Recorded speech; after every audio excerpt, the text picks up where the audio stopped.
Our top scorers at work, life inside Soul Tower Hamlets, the FA Cup's lowest-ranked club, on their biggest day, were following the lowest-ranked team left in the Emirates FA Cup all the way to Wembley, passing the torch each round. First stop, Soul Tower Hamlets, 9th-tier newcomers from East London. With their top scorer at work, another on a stag do, and one away on international duty, the odds looked stacked against them in their biggest ever match. But would that stop them from staging a cup set? Our top scorer is missing. He has to work one in every 4 Saturdays. He's a car and van salesman, throw in 2 other absentees, one away on international duty with Sri Lanka.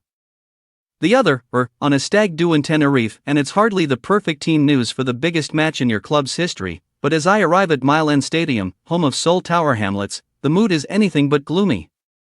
Soul are the lowest-ranked side left in the Emirates FA Cup after 2 preliminary rounds, based on last season's standings, and that's why I'm here, to see if they can upset 8th-tier Ascot United and spark a run of their own. I'm greeted by club chairman Tariq Bai, who waves me inside with what amounts to an all-access pass. Only the halftime team talk is off limits. You don't want to be in there anyway, joint manager John Field grins as he welcomes me into the dressing room. I absolutely do, but I play alone. John and co-manager Terry Spillane are London cabbies, unbeaten since taking charge in the summer. For John, it's a first crack at the cup from the dugout. For Terry, it's a chance to relive the run that took Redbridge, then of the 8th tier, all the way to the second round proper in 2011. John dreams of Arsenal. Terry wants West Ham. Both know they'll need to win 4 matches just to reach the first round, when sides from League 1 and League 2 enter. 2 more in the Premier League big boys join the pot. You could imagine how their faces would be if unique. It's a council-funded, or more likely, unfunded, field, with green and brown competing to be the dominant color. The 6-yard box at one end has a different altitude to the corner flags. The penalty spot, a bald, cracked mound of white paint, has presumably helped send many spot kicks high towards the Canary Wharf skyline behind the goal. I'm soon befriended by Vice Chairman Dickey, one of just 3 season ticket holders, who proudly recalls hacking down a young Kevin Phillips in the cup years ago. Still scored a hat-trick, he admits. Dickey suggests I keep an eye on Soul's number 7. As I soon discover, it's a good tip, back inside the dressing room. And the air is thick with deep heat, the official scent of amateur football. 2 new lads balance precariously on the benches and belt out their initiation songs, one of them giving an unavoidably excellent rendition of Robbie Williams' Angels. Then the music is cut and Terry dials up the intensity. I'd rather play S and win 5-0 than play like Brazil and lose 1-0. Tactical notes are relayed from a mate who faced Ascot in the week.